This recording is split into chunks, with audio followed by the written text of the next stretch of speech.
Alright, well, tonight is going to be a producer-free episode if you can't brew that on television, so... Also humor-free, content-free. That's nothing unusual. Nitrate-free. Hello, Internet! And welcome to yet another exciting episode of You Can't Brew That on Television. We are your hosts. I am the Reverend Ryan Bono. And I am Kyle Megamind LaPointe. And we are here, as we are every Monday, to help you bridge the gap between frat boy and beer snob. Kyle, what are we doing tonight? Well, we're going to talk about this beer that you're really interested in. Apparently, it's causing some stir. This beer has caused a stir in my life. We're going to get to that in a few minutes after we taste it. We've got some trivia. All right. This is trivia for me because we're producerless, so our sister show, Half-Ass Sportscast, did not get any trivia. Or if they did, it didn't get to us. So, and you will notice we are without our usual bells and whistles tonight, so we are even uglier than usual. That's right. We're going to talk about American Craft Beer Week. Because it's right around the corner. It's a very exciting time of year, especially for people like us and people like you, probably, if you're watching. And from what I've learned about it, it's a week in which American craft beer... Not just any craft beer, but specifically American craft beer. Okay. And so what happens is American craft beer. So I think we've discussed that. Yeah, so we're pretty much it. That segment is done. All right, let's pour some beer. I'm getting antsy here. While Kyle's pouring the beer, I'm going to go ahead and throw tonight's trivia at him. In 1999, Coors, who makes Blue Moon, was sued for using the title Belgian Wit. Who sued them? Oh, well, it's got to be Pierre Celis. If there's going to be anybody to sue for using Belgian Wit, maybe Pierre Celis, or I'll go with Pierre Celis, even though my backup to that would probably be the company that bought his name, which would have been Hoegaarden. But it was actually the Confederation of Belgian Brewers. Really? They all got together and sued Coors for calling their beer Belgian, because apparently it can only be called Belgian if it's from Belgium. So it was 1 for 2. Coors responded by changing their marketing to say Belgian-style ale, and then now I believe that Belgian doesn't even come into the picture.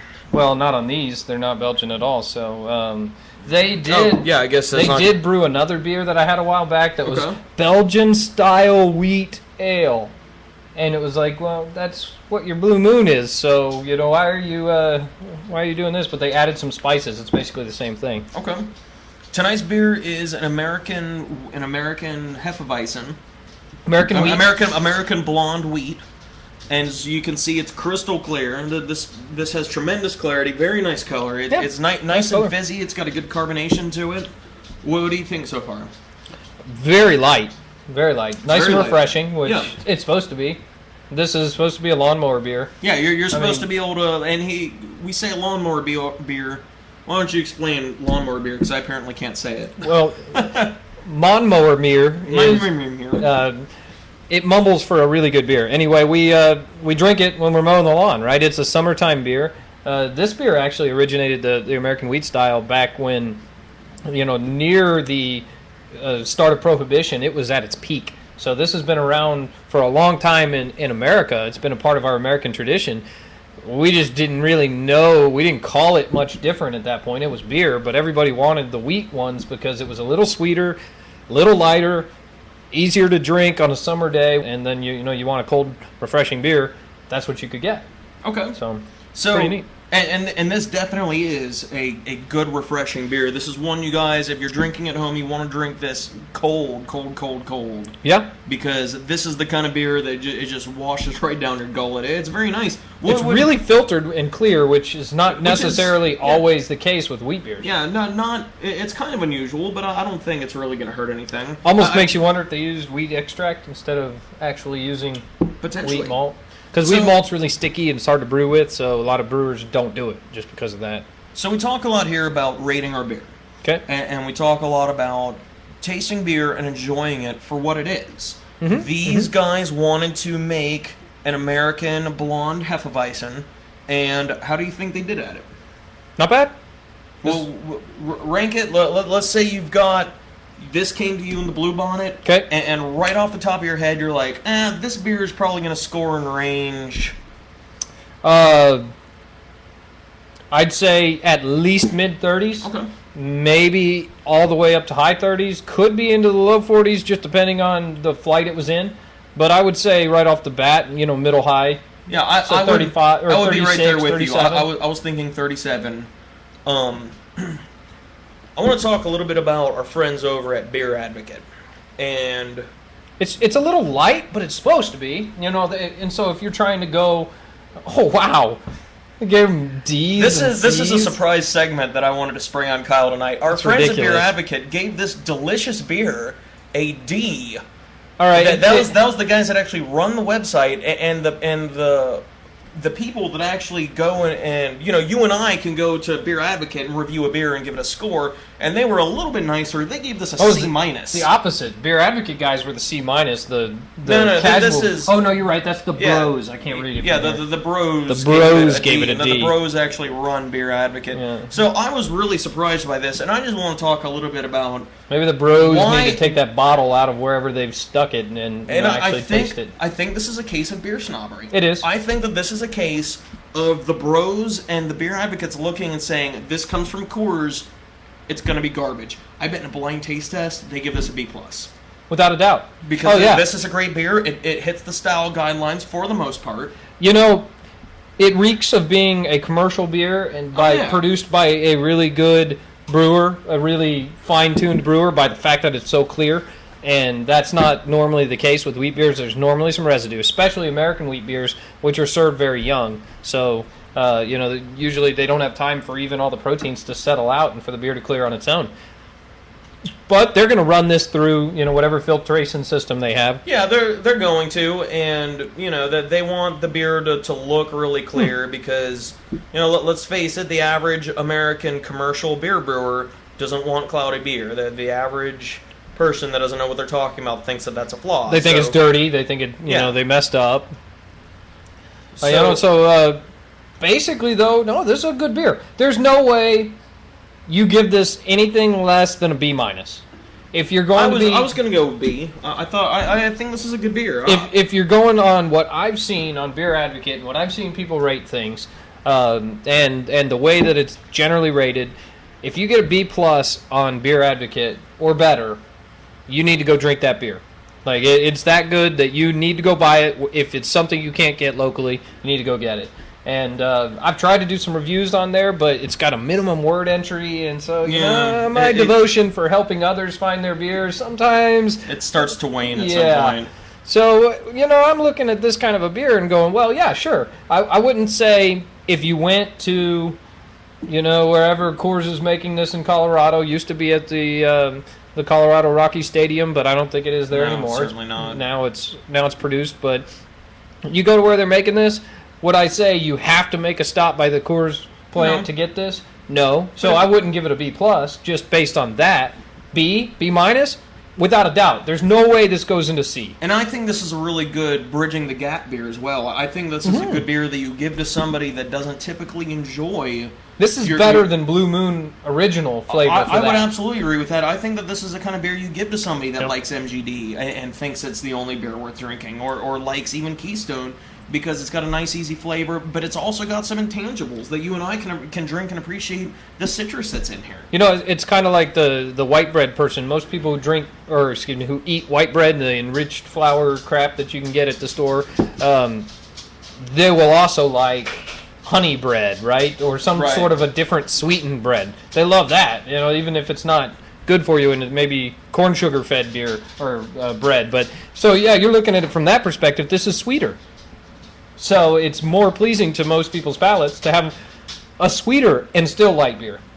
Okay. And that's where you're at here. Yeah, so, absolutely. So, bottom line, don't take Beer Advocate as your Bible. It's a nice tool, but please remember that the people on there aren't infallible. They definitely disagree with us and with a lot of other people on a very regular basis. So let's move on a little bit, and let's talk about American Craft Beer Week. Okay. American Craft Beer Week was started, I think, in the late 90s. How long does it last? I think it's a week. 7 days. No, 7 days? It's 7 days. Okay. Yeah, 7 days. This year... That's about 180 hours or so? Give or take, yeah. Maybe 190. So... Oh, by the way, my baby is 1,010 hours old. Nice. Yeah. Nice. Yeah. How old was she an hour ago? An hour ago, she was 1,009 hours. Keeping track of those hours, guys. Mm-hmm. So, Thank you for getting me completely off track. We're talking about American Craft Beer Week and how it's next week. It is next week. And what is American Craft Beer Week? Let's just talk about what it is for a few minutes before we start looking at some of the events going on. Okay. American Craft Beer Week it's American. And I think that's important that you know it's American, because otherwise they wouldn't have put American in the name American Craft Beer Week. But also, it's not just about American. I mean, it's about beer. Beer is something we enjoy. We love. We love beer. So you're saying that were he alive, Osama bin Laden would not celebrate... He would not celebrate American Craft Beer Week. He may celebrate I'm locked in a house and eating goat's milk, fermented beverages, beer enough. week. We're done. Oh, okay. No, that's all we're doing? I don't know anything about American Craft Beer The American Week. Brewers Association started this event in the late 90s. It started really small. It's progressively grown over the years to the fact where now even two-bit talk show hosts on the internet are discussing it. It starts on May 16th, which is what, Sunday? I think May 16th is Sunday, and it goes through the 22nd of... Okay, yeah, so it starts next Monday, and as a part of American Craft Beer Week... Did your wife just Rain Man the date? Definitely Monday. Yeah, she can do math. 9 plus 7 is 16, so it's a week from today. So American Craft Beer Week is basically a celebration of all things American craft beer. Okay. And you will find events at your local craft breweries. You'll find events at your local pubs.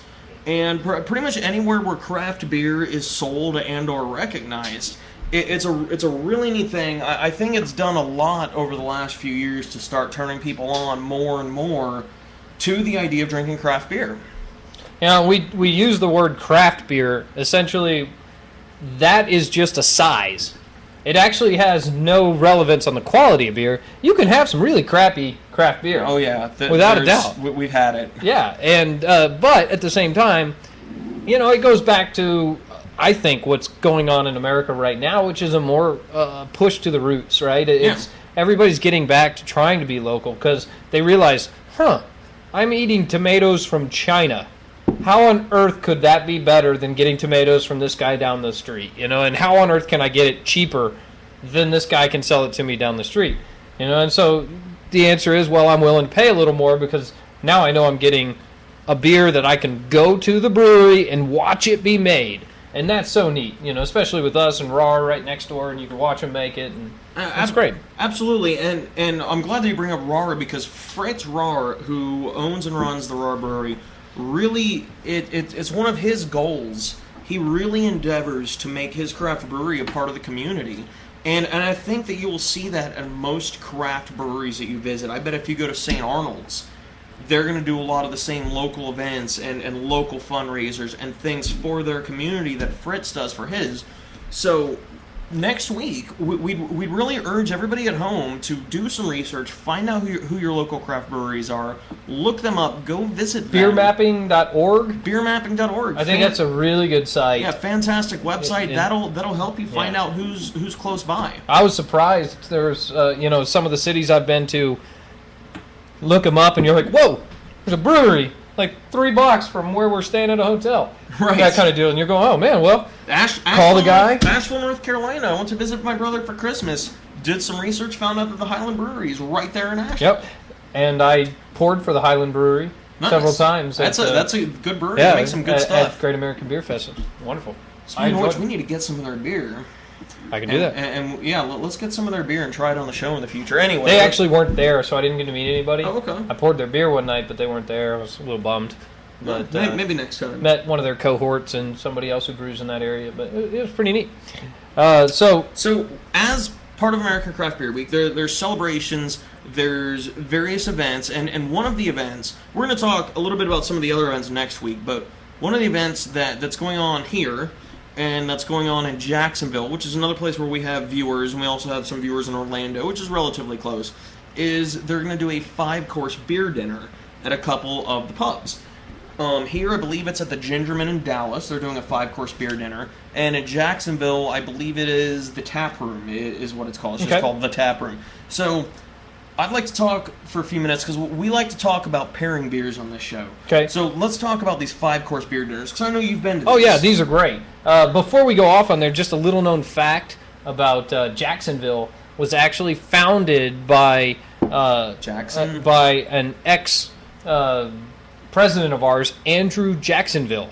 And that guy was, he was prominent in developing and finding land and taking it promptly from people who actually had it before him. I always hear the conservative talk show hosts warning me against revisionist history, but I never saw it in action until right now.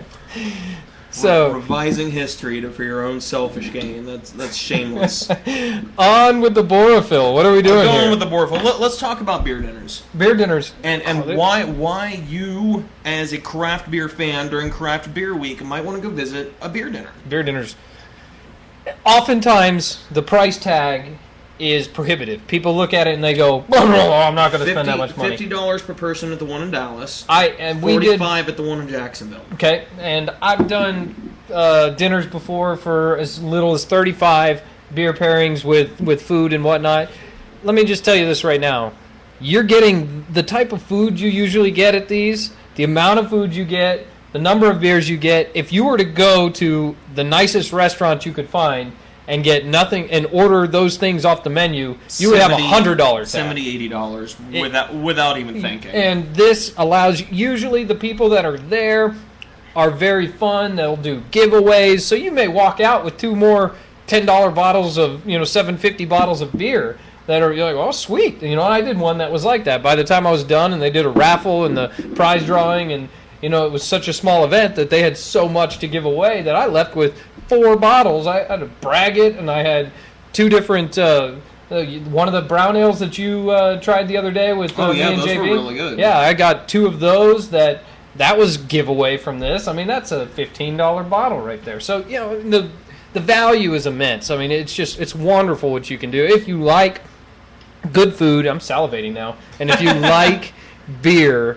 It's great because what you get is you get somebody who's a chef and somebody who's a beer guy, and they sit down and they work on a menu and they go, all right, I'm going to make something that'll go with this beer. What do you think about this? And they go, no, I think that flavor may go with, and so they try it, they make it, they eat the beer or the food, they drink the beer, and they go, wow, that's really good.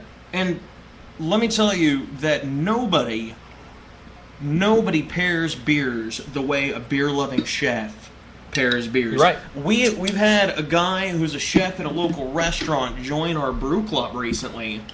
He and his girlfriend joined, I believe, in October or November. We've gotten the chance to get to know them, and it is amazing how that Jody guy, and Patrick, right? Yeah, Lori and Patrick. Lori. It's amazing how that guy has taken to the hobby just like that because of his culinary training. And his taste is impeccable. Yeah. And it's just because that's what he's done for years, and it's just a different thing to taste. And so...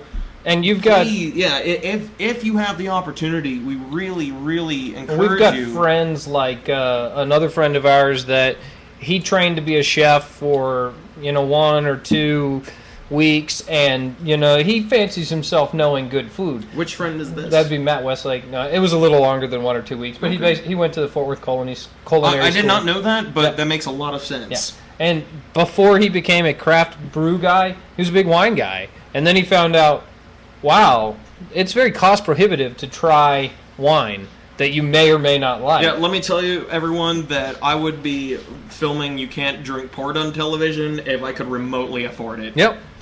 But we'll talk about that some other time. That's a tangent. We could have 3 episodes on why beer tasting is better than wine tasting. I like Scotch too, but you Scotch. can't go buy high quality Scotch in a 4-ounce bottle.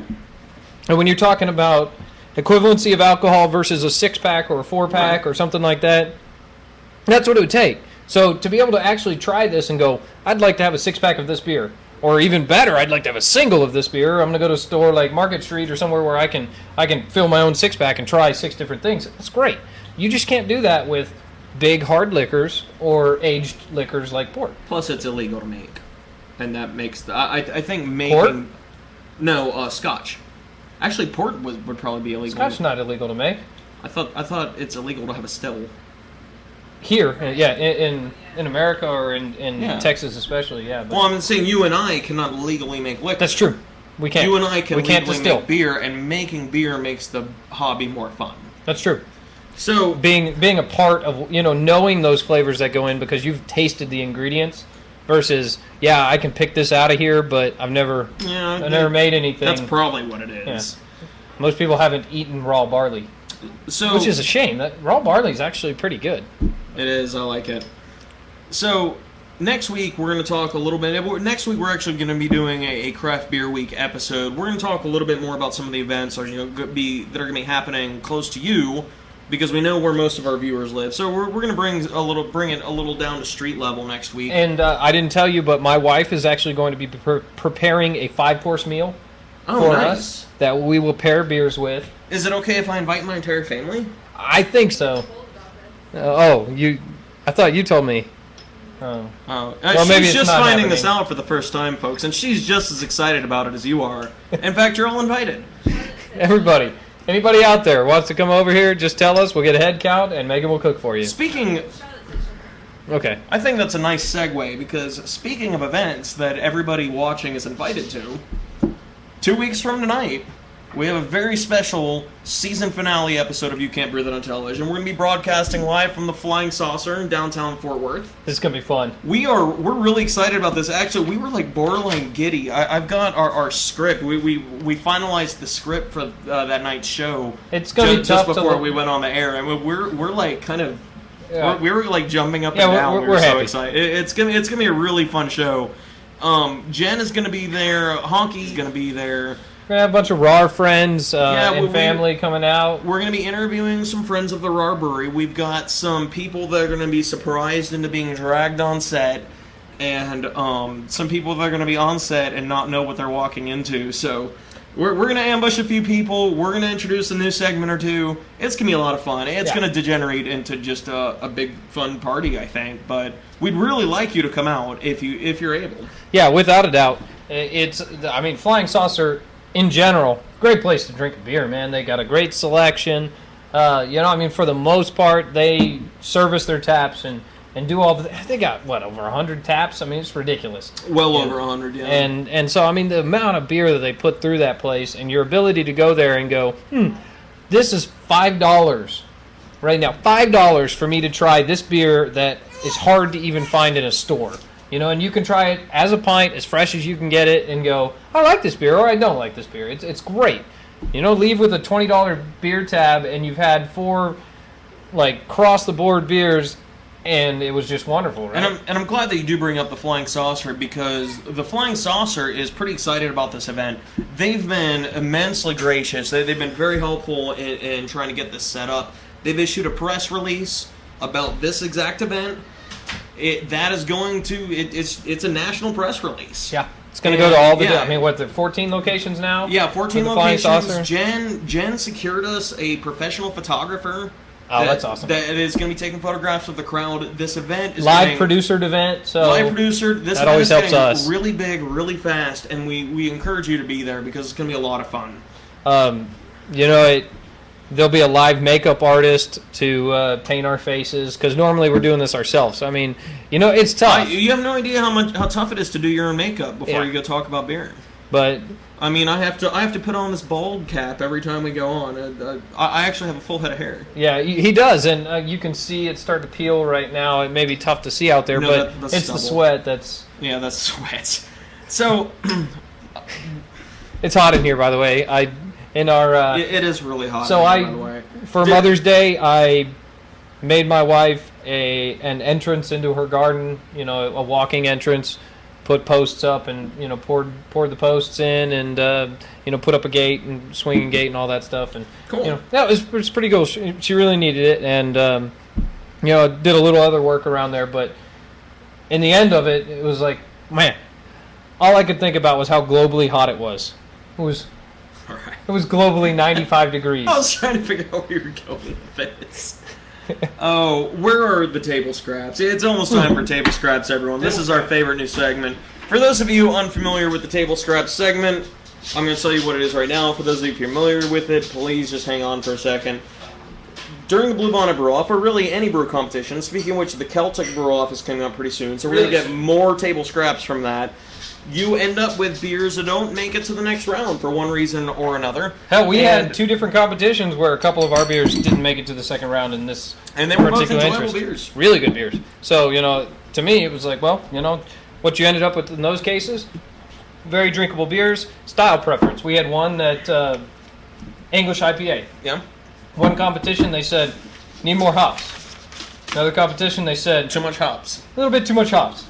Both of them gave it a 32, whatever it may be. So this is a 4. What was 4? Did we decide that's APA? I don't think so. All right, I'm gonna find out. Lana's gonna look this up. But basically, these are all from one competition around here. Generally, what happens is the bottles get labeled with a number on the top. There is a 4 is dark lager. Oh, sweet! So dark lager will be that's technically what Shinerbach is. So we're drinking local. The Brewing Authority. Have you guys seen those commercials on Hulu? They're doing commercials now from the Brewing Authority, and they're kind of goofy commercials where they're like filming things on old vintage cameras that it's playing like they just are playing it on a reel at a. Give me the cap. You'll notice, everyone, that I'm recapping this bottle, and that is a habit from judging. That if you're judging a long flight, you cap a bottle, recap it to prevent it from getting oxygenated. So if you have just to in go case back you have and to taste it again later, it won't be ruined by oxygen. What are you getting out of this? I don't get any Sharpie. Did you not mark this glass? No, I did not mark the glass, so you will not be smelling Sharpie, which is a common problem in judging. That's and it was interesting that we talked to JB about that the other day.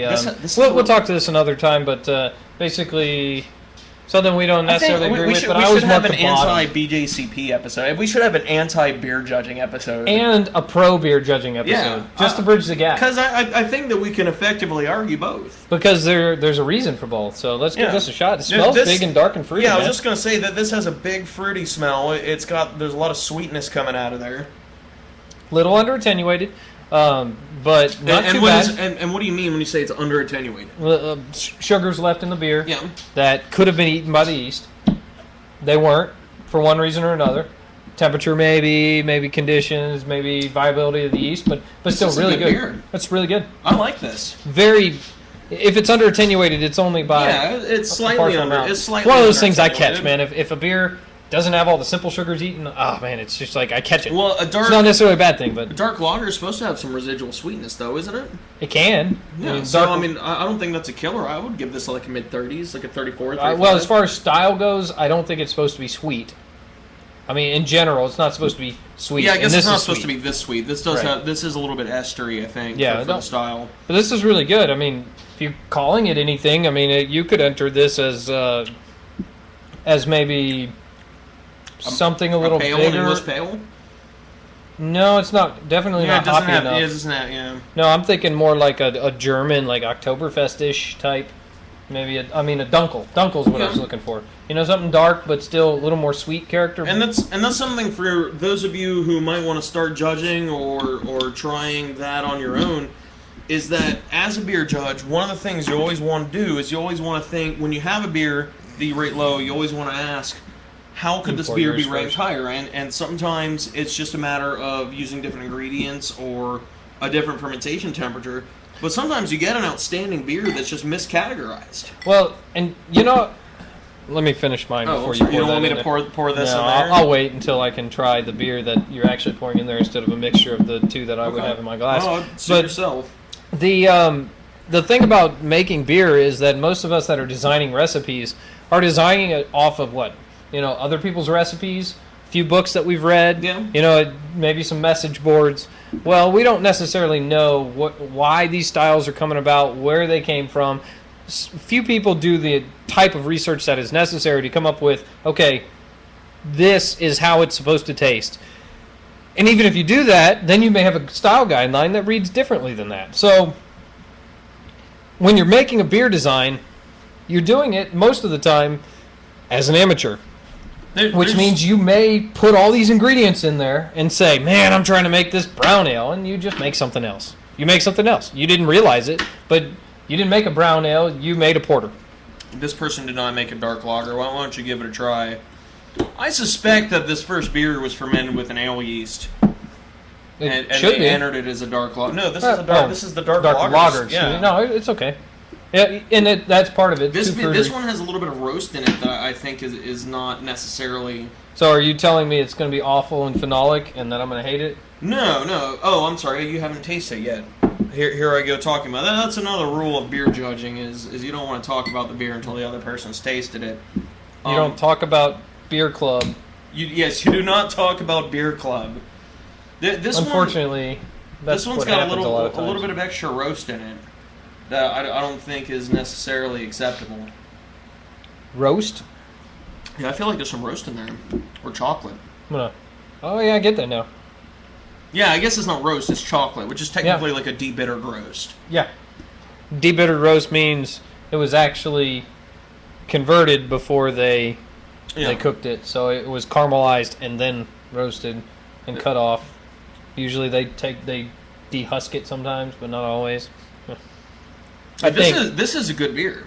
I really like both of the beers we've had tonight, but this is not a dark lager. This would rank like high 20s for me because it's not even remotely close to style. This is a brown porter, but it's very good. Yeah, I think this would be a good brown porter. It is very roasty, very chocolatey. Very good beer. This is really good beer, actually. I was shocked by your reaction. I was thinking, I was shocked by your reaction. I thought I was going to be having a bad beer, and I haven't. We have two good beers. These are really good beers. Let's not push our luck. Let's just finish these. Okay, I like this idea. We're not going to open a third beer. We've had two good ones, so... So, while we're drinking this beer, let's talk a little bit about what we learned tonight. Well, we learned that American Craft Beer Week is both American and about beer. And it's 7 days long. And it's craft. Yeah, and it's crafty. So just like the Beastie Boys. We learned both of those two things. We learned that there's going to be a really killer event at the Flying Saucer 2 weeks from tonight. Live event. Yeah. You can't brew that at the Saucer. What did we learn about our friends over at Beer Advocate? Beer Advocate, although you can fancy yourself a good beer judge, occasionally you can just be a flat-out snob. Yeah, well... And I think the big lesson to take out of that is that a lot of times everybody will take something different out of a beer. Yep.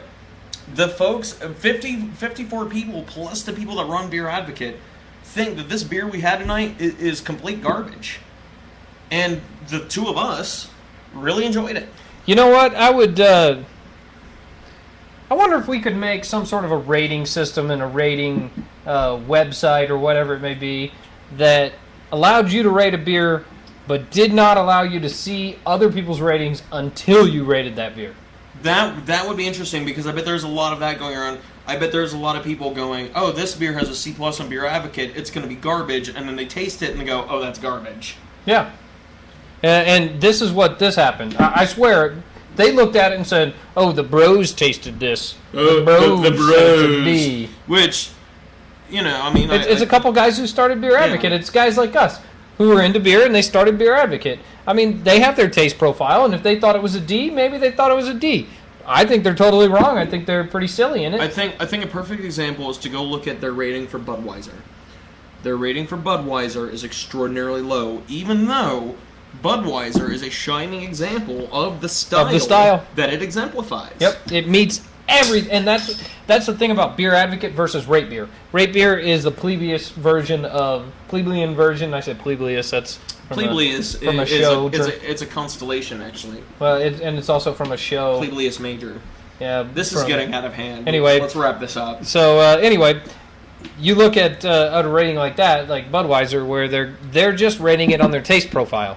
Well, they're telling everybody they're rating it on these styles. So if you're rating it on a style, you can't rate it on your taste profile. No, you can't. That's what bugs the shit out of me. And talking with JB, I thought that was really interesting to get a little counterpoint to that, where he says the styles or the guidelines are there as... They're guidelines. As a rubric for kind of how to judge. To me, if there are written solid rules, those are the written solid rules.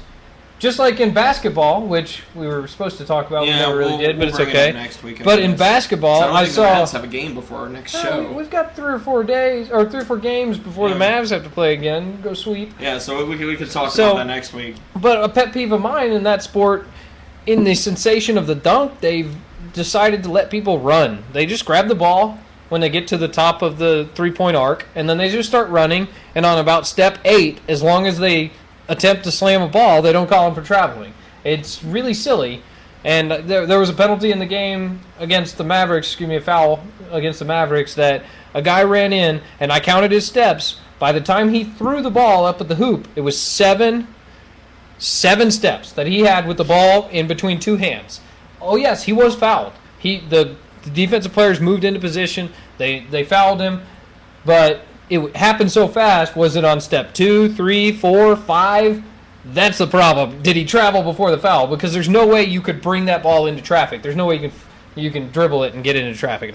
What Kel's saying is that rules are rules. Rules are rules. And some people disagree. Rules are f***ing rules. But except in hockey. You're allowed to hit people in the slot. What I really hope you take away from this is that so much of enjoying beer is appreciating a beer for what it is.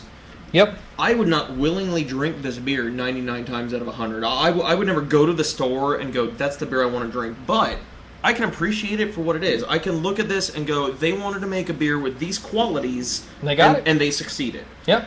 And I hope that is what our audience takes away from us show after show after show, is that you can drink beer and appreciate it for what it is.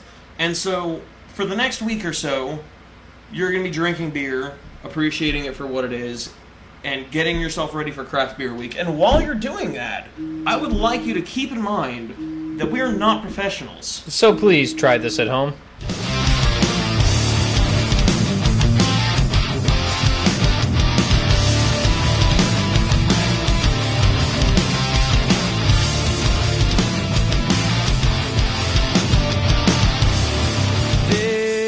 Agitation, frustration, the memorization of the things I'm gonna do to you.